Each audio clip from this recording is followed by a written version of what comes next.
Excellency Jamaican Ambassador Aloun Ndombet-Assamba.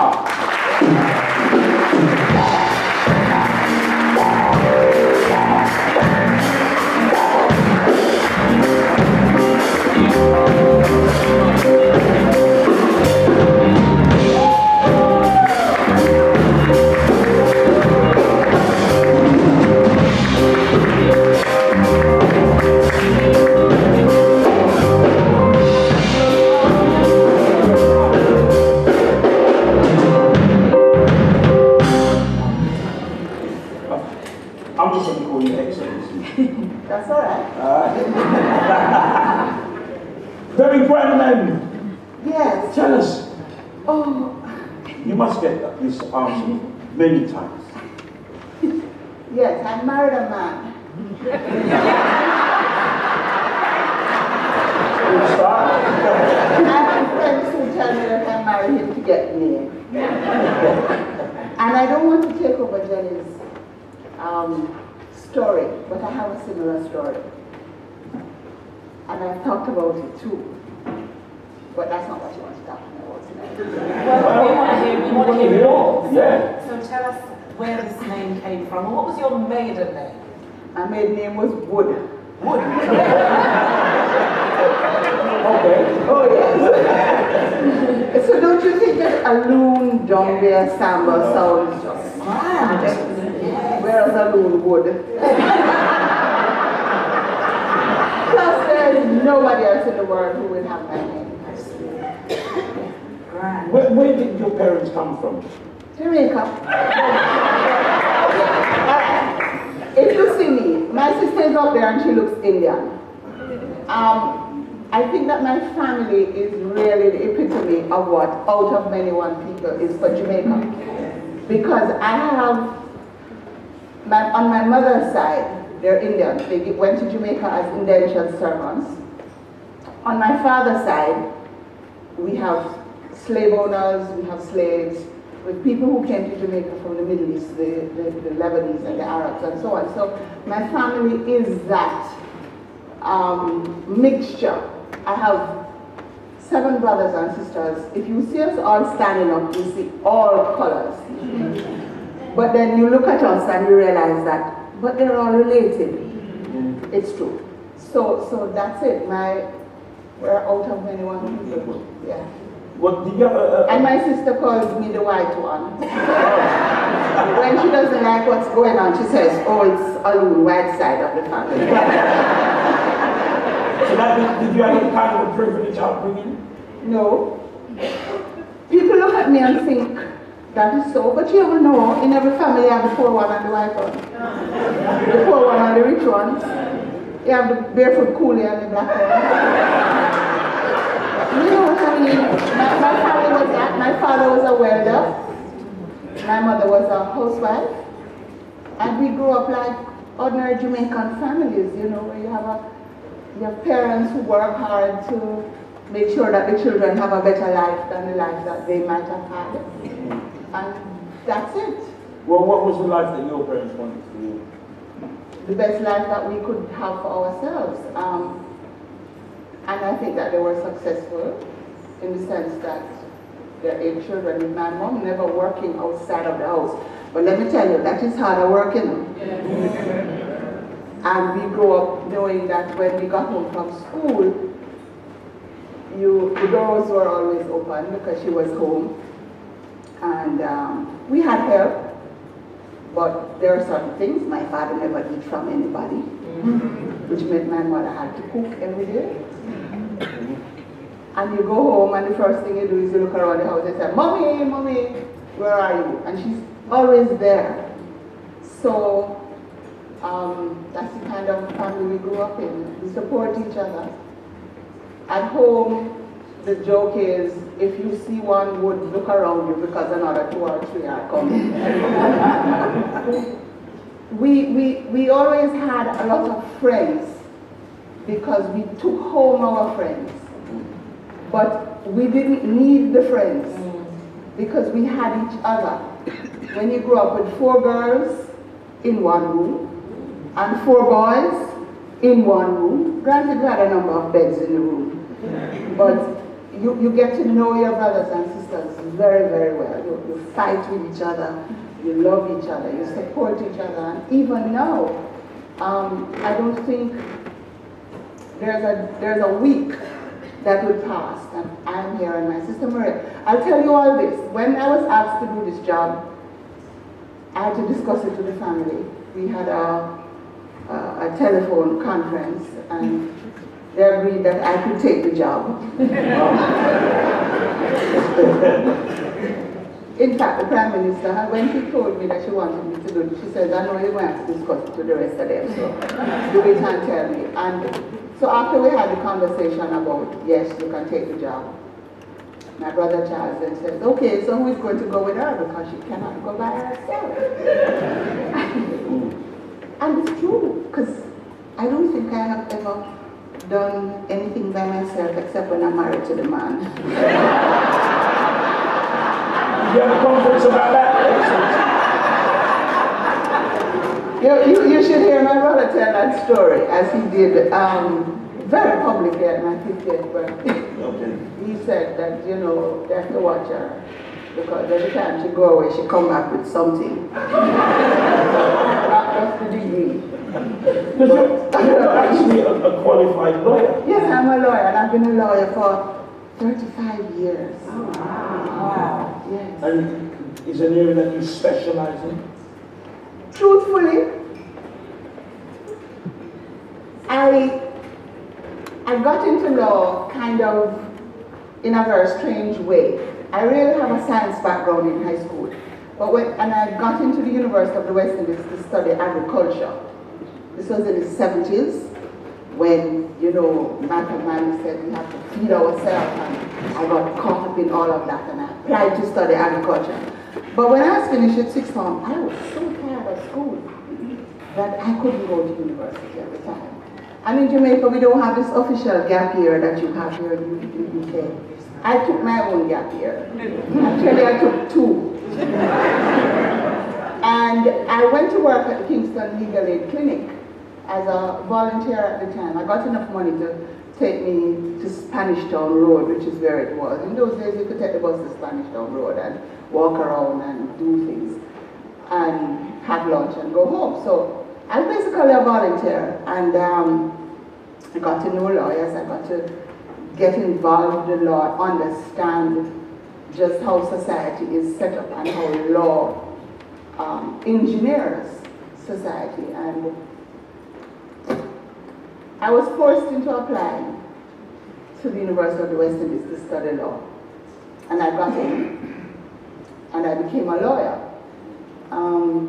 I practiced law for a little while, and I was recruited by government in the 1980s to work with the Jamaica Industrial Development Corporation as legal advisor and corporate secretary, which I did.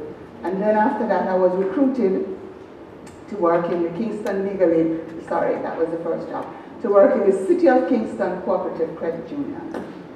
I want to tell you, I'm a credit unionist. I believe in people saving their money together in a cooperative way and helping each other. And you're going to hear more about it because I have recently been asked to help to organize our community here in the UK to get more of our people saving in our kinds of institutions so that we can help ourselves. Yes. So I'm going to deal with that and watch this space because you'll hear more about that. So, but can I just very quickly interject, from a financial point of view, isn't Jamaica one of the most healthiest islands of the Caribbean? well, it depends on who you're talking to.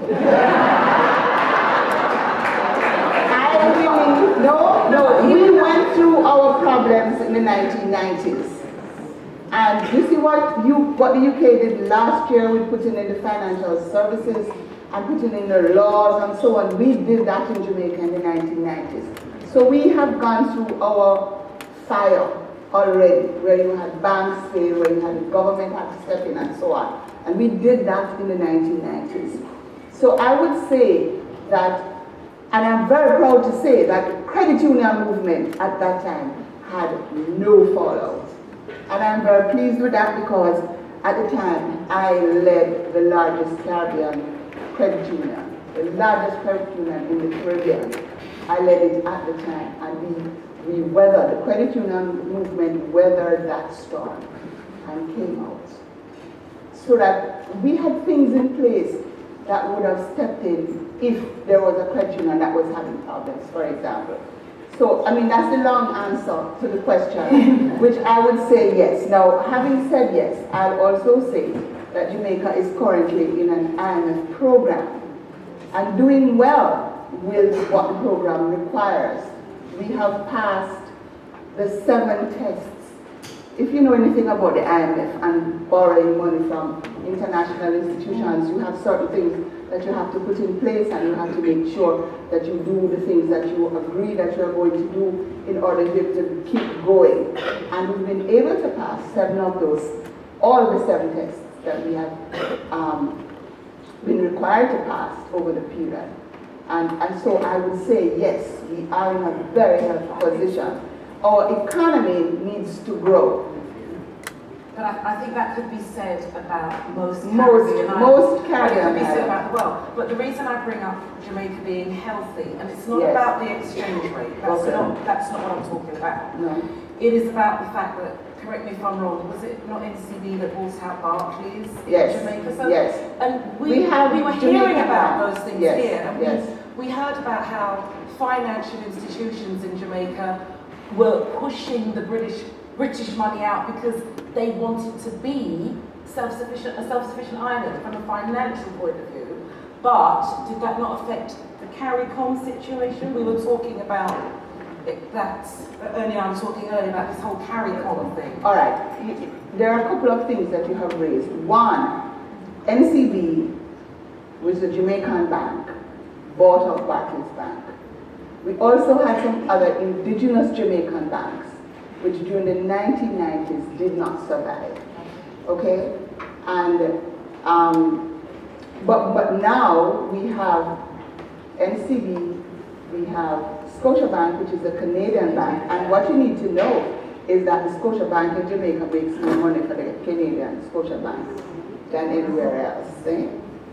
In relation to CARICOM, the connection isn't really with the banks and the financial situation. CARICOM is a political grouping of all the Caribbean, English-speaking Caribbean countries. That's how it started.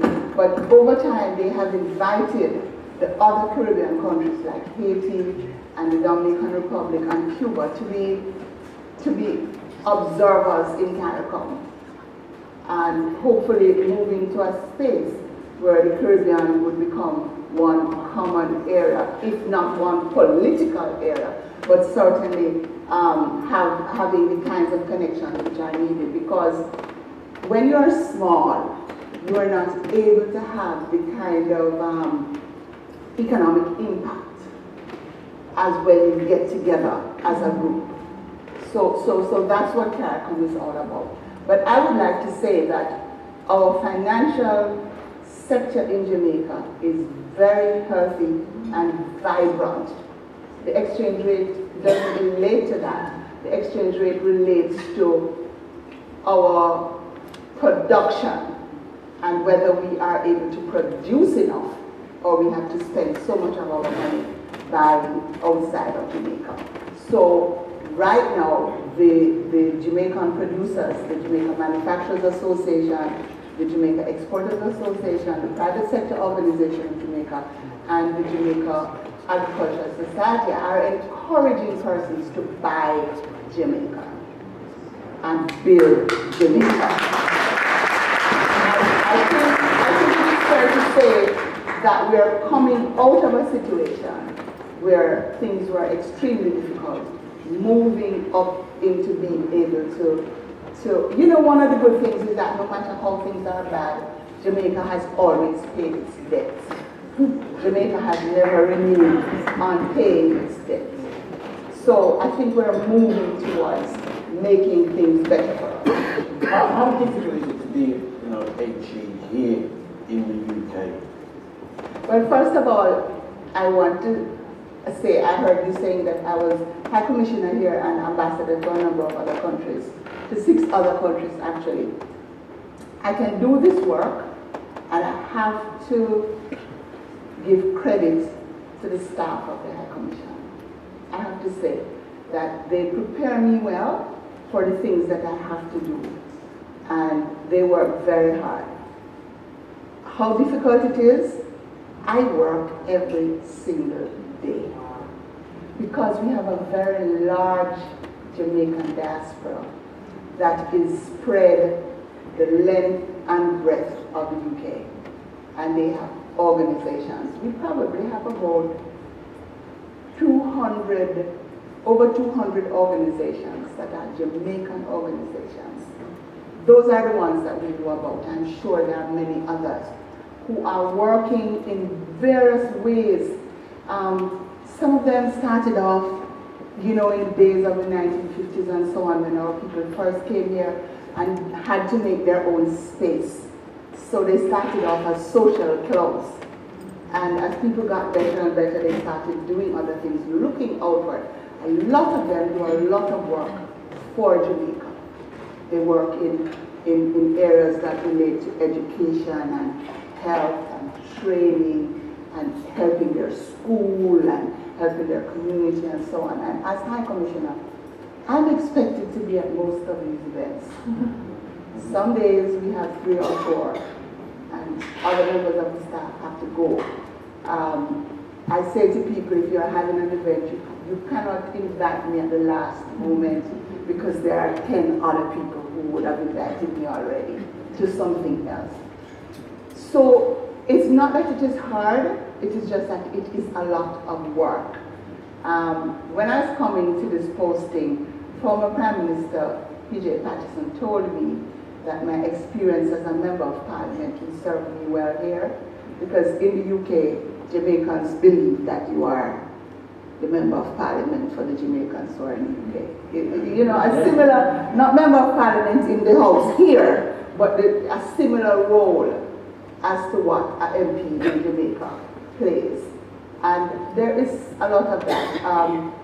Our people have a lot of issues, which we try as much as we can to address. One of the problems, though, is that there are some things which we can't do as diplomats. We can't intervene in matters which relates to the public policy of the UK and what their policies are. So, for example, people think I can do something about their visas. Which is a major issue. I can't. I can advise you, we can advise you as to what you need to do, but we can't make sure that you get a visa or that you get your stay extended. But we try to talk about those issues so that people can understand. And since you say it's an issue that Ernie, let me tell you, it is a serious issue. There are many Jamaicans who came here in the 50s and the 60s with their black passport before we got independence, and they feel that they have a right to stay. And it is true. They are entitled to stay, but you have to do something about it. Otherwise, nobody will know that you are here or that you have this right to remain. And a lot of Jamaicans, sometimes, please forgive me, but sometimes I really wonder if they're living under a rock. Because this is something that is in the news, the whole immigration issue. It's one of those hot button topics for an event which is going to take place in May. Everybody talks about it. And I have had people tell me I don't know what I'm talking about because I just come. I could have stayed in Jamaica and know about it because it is in the news. So I'm glad I'm getting this opportunity to say this. If you know anybody who has been here and who really has a right to be here, tell them to go and deal with their status. The thing is, when they changed the rules the first time in the 1980s, it was free. I remember it because I have family who had come here. And I remember having to get their birth certificates and all of those things, and And that is when I realized that not everybody who was born to my grandparents have the same surname. When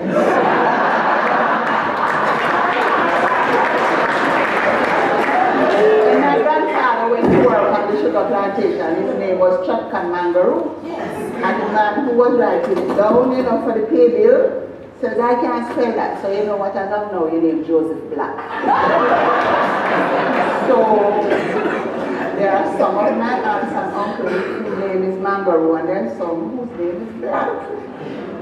Many people don't know these things until you apply for the proper birth certificate. Not the little pink sheet. You know the little pink sheet?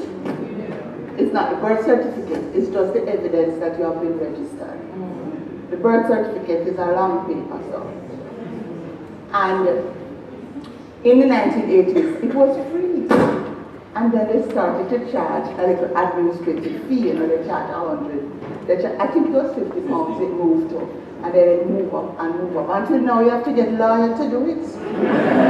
So I'm saying, if you know anybody, especially the older people, help them to get it sorted out. They won't be sent home because they have a right to be here. But you have to do something for that right to be recognized. And that is not the group of people who come here for 6 months and never leave. That's a difficult.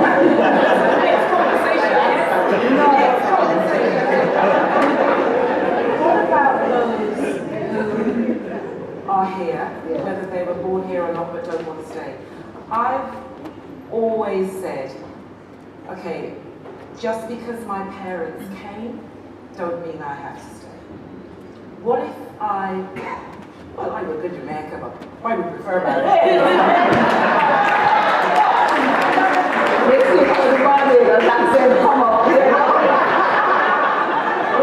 I want you to say this. Let me tell you this.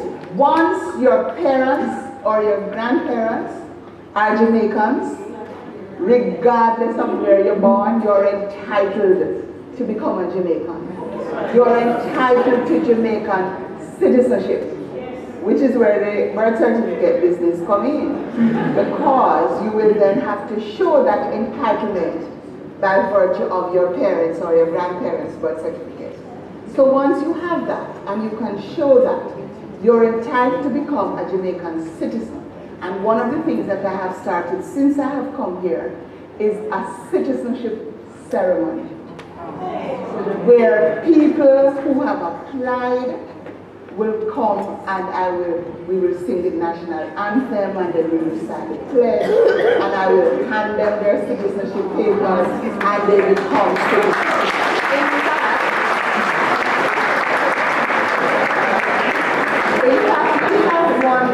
We have another one at the end of March. The first one for this year is going to be at the end of March. So once you've got your Jamaican citizenship, you can get your Jamaican passport. And you can apply for the two at the same time. So I'm encouraging, it is one of the things that we're doing. I am encouraging people, if you're married to a Jamaican too, Nice. you can get your Jamaican citizenship. Can I get a Jamaican citizenship? You're married to a Jamaican. How do you mean? Of course.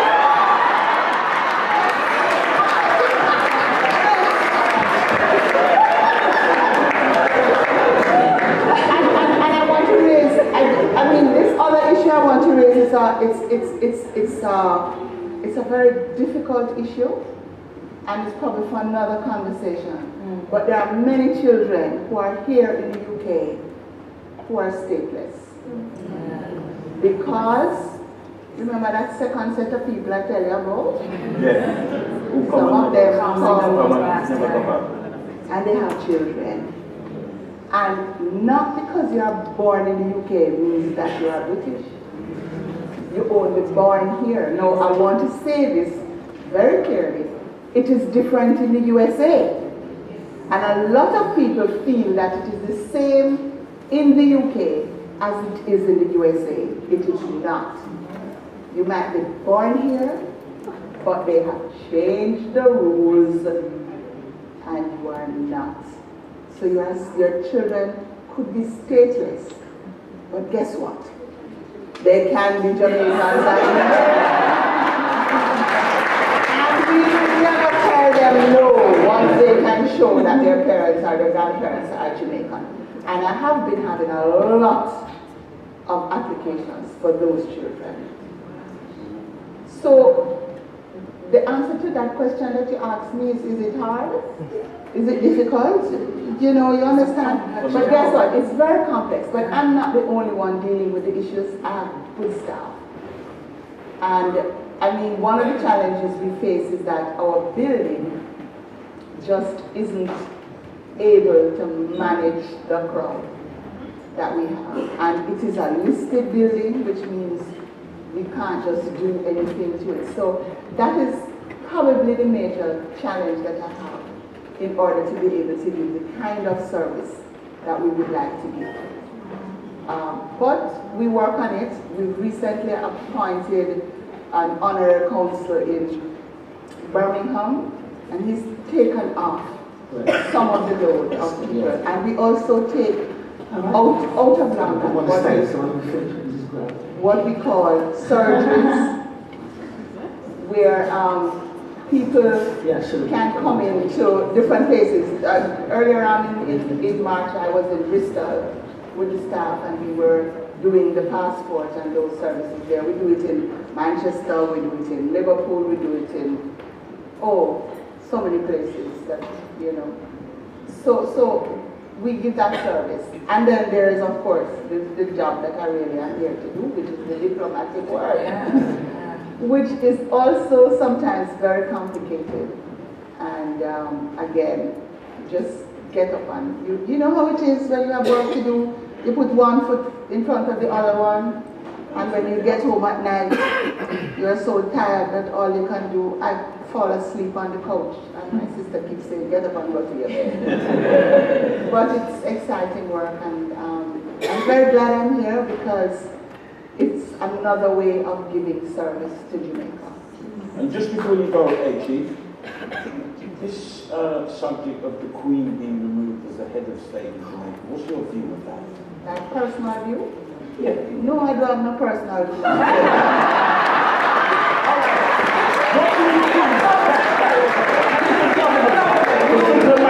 You need to understand that I represent the government of Jamaica. And I'm not like that. I have no personal view. But what do you think? Let me tell you what the situation is. The Queen is still our head of state, and that's what the Constitution says. In order to remove the Queen as head of state, we have to have a referendum which has over 50% of the Jamaican people agreeing to that. In addition to the referendum, we have to have a vote in Parliament where there's a two-thirds majority of both houses that will agree to it. So it's a two-thirds. It is what is called one of the deeply entrenched positions in our Constitution, which is not to say it cannot be changed. And Prime Minister Portia Miller had indicated that that was the intention. However, I need to just say this. However, to do the referendum, to get that kind of referendum going, is going to take a lot of money. It is bigger than an election campaign. And right now, I think that we have some other challenges that we need to fix. So when you're managing a country, you have things that fall into, this is our aspiration, this is what we're having to deal with, and this is what we can deal with right now. So that's a conversation which continues in Jamaica, but I want to say this. There is a misunderstanding about if Jamaica should decide to become a republic, whether the Queen is going to, or whoever is the head, is going to continue to have a position with regards to Jamaica. We are members of the Commonwealth, and we will continue to be members of the Commonwealth, because the Commonwealth is a very important grouping of countries to us. And other countries have moved from being a REM state, like we are now, to being a republic. Trinidad and Tobago, for example, Dominica, for example, Guyana, for example, and they are still part of the Commonwealth of Nations, and the Queen is the head of the Commonwealth. So I wanted to just get that very clear. People ask me all the time, what benefits do we get from having the Queen as our head? Now, if you had asked me that, I would answer you.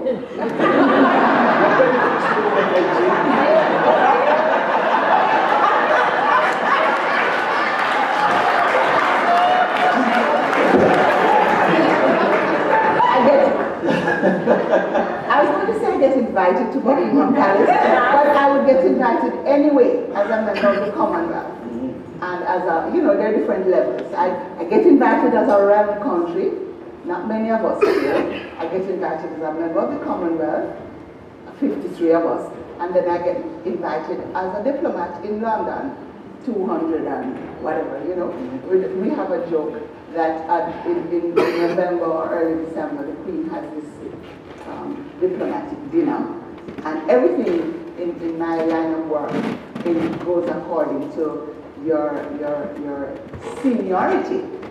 So for the last 3 years, I've been in one room. Well, next year I'm going to move up into another room. So I've been here for 3 years. My contract is to come to an end at the end of May. Are you going to graduate? Are you having it? It's not my decision. Okay, so... But, no, don't bother get up. No, you I have been advised, although I don't get a letter yet, that it will be renewed for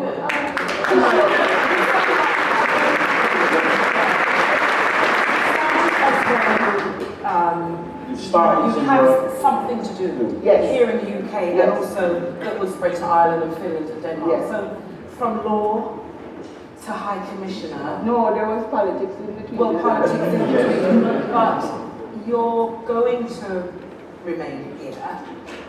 What, in your next term, in the same way I've always said Barack Obama needed 2 terms. He needed one just to get himself through the mess that George Bush left. Then he needed another term to implement his stamp. Okay. Tell me about it. What is my stand? I would say the immigration issue is very important to me. Being able to have Jamaicans who are here recognize that they are Jamaicans. There are some people who don't understand that you can have dual citizenship. That when you became British, you didn't give up your Jamaican citizenship. So that those people who felt that that is what they had done, I want to say to them, you are always Jamaican.